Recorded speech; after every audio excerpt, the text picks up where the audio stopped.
Once upon a time, in a tiny seaside village called Willow Bay, every cottage had a lantern that shone a gentle light at night. Lanterns were treasured items. They guided fishermen home, helped children find their way to bed, and warmed the front porches where neighbors chatted under the stars. Among these lanterns lived a small lantern named Lumi. Lumi was the brightest little lantern on Maple Street. She was proud of her glow and loved how her light made the window of the old bakery sparkle each evening.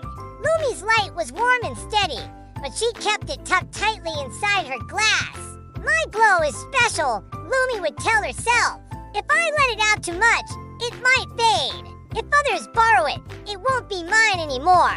So when neighbors asked to borrow her light on a dark night, Lumi would politely say no. She listened while other lanterns talked about the joys of lighting many doorways. But Lumi stayed behind her little glass and kept her light for herself. One late autumn evening, a fierce storm rolled in from the sea.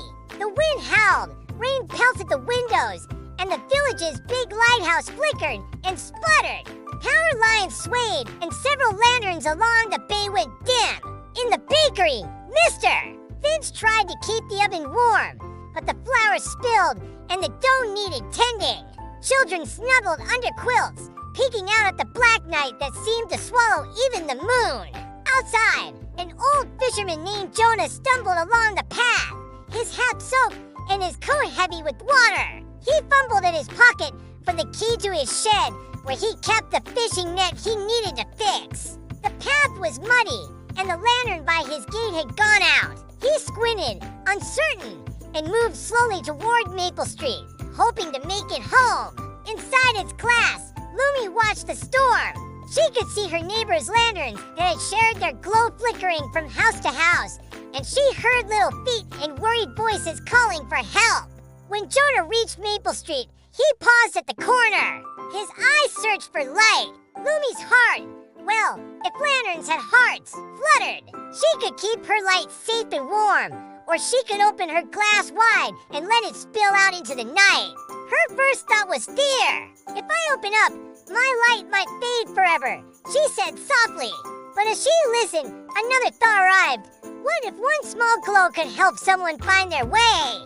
Lumi remembered how bakery windows smiled when light warmed the street, and how Mrs. O'Leary's cat once jumped down from the fence more confidently because of a steady lantern. Slowly, Lumi's fear softened into curiosity. She took a deep, imaginary breath and cracked her glass just enough to let a sliver of light escape. The light touched the soggy path like a warm hand. Jonah noticed. His face brightened as he saw a pool of safe light ahead. He hurried toward it, gratitude shining in his eyes the way Lumi's glow shone on his boots. Dutmer. Finch, seeing the extra light through his window, was able to finish kneading the dough. A child named Mia, who had been too scared to check on her younger brother's nightlights, stepped in and found the candles so he could sleep soundly. After the storm, lanterns who had once kept their glow closed found themselves talking about how they had used their light that night. "I helped guide Mr. Young," said a tall iron lantern. "I helped the mail carrier find Mrs. Alvarez's letterbox," chimed a hanging lamp near the pier. When dusk settled the following evening, the lanterns held a little meeting on the bakery's porch. They spoke about the warmth in the village and how sharing had made the night less frightening. Lumi listened. Her glass was still slightly ajar, and she felt something new, a gentle pride that felt different from the earlier, secret kind. But not every lantern understood at first. A small brass lamp named Pippin admitted he had watched Lumi open up and still worried. "What if we run out of light?" He fretted. "What if everyone asks and there won't be enough for our own windows?" Lumi smiled gently. "Light grows in strange ways," she said. "When you shine on someone else, you see how bright you truly are. You are not less because you share. You are more because your glow finds a friend." To prove it, Lumi and Pippin decided to host a little light swap the next full moon. Every lantern would lend a glow for one or to a neighbor who needed it most. Families would take turns, and no lantern would be empty for very long because the schedule was fair. The whole village agreed to try it. And on the first light swap evening, something magical happened. Doors opened as neighbors left warm soup on each other's stoops. Kids carried lanterns across porches to help elderly neighbors dot myrrh.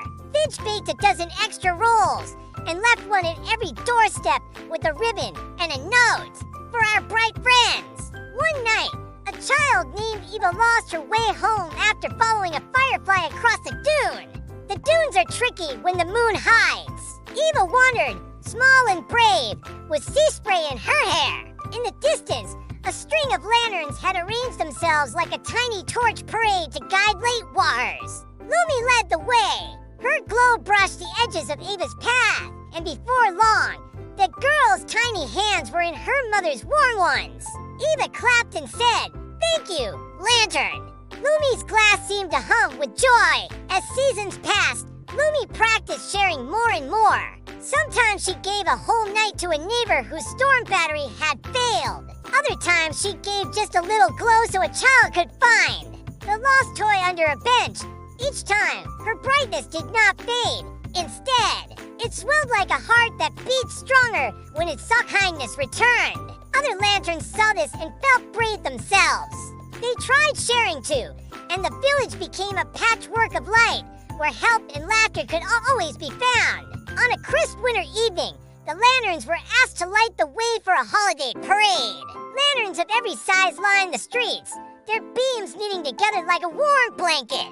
Children marched, parents waved, and Lumi sat on the corner by the bakery, her glass open wide. A little boy stopped to tie his shoe and looked up at her. "Are you scared to let your light out?" he asked with astonishing honesty. Lumi thought of that first storm night, of Jonah's grateful face and Eva's clapping hands. "I was," she admitted, "but now I know it's okay. Sharing my light helped more people than I ever expected." The boy smiled and said, "I like your light. It helps me see the stars." At that, Lumi laughed in the only lantern way she knew how, a joyful, flickering sun. She realized that her light made space for other lights, stars, candles, fireflies, and the bright smiles of her neighbors. Sharing wasn't shrinking, it was multiplying. It made the world safer and somehow more sparkly. From that day forward, Lumi kept her glass open, not because she had to, but because she wanted to. She learned that when you give your light, your time, your love, your kindness, you never lose it. You find it reflected back in ways you might never imagine. Willow Bay became famous among nearby towns for being the coziest place at night. A village where lanterns and neighbors shine for one another, and where small lights made the biggest difference. And if you ever visit Willow Bay on a calm evening, you might hear a faint humming of lanterns telling stories to each other. If you look closely on Maple Street, you'll see Lumi's little glass door open, and her light spilling out like a promise that even the tiniest glow, when shared, becomes a beacon for everyone.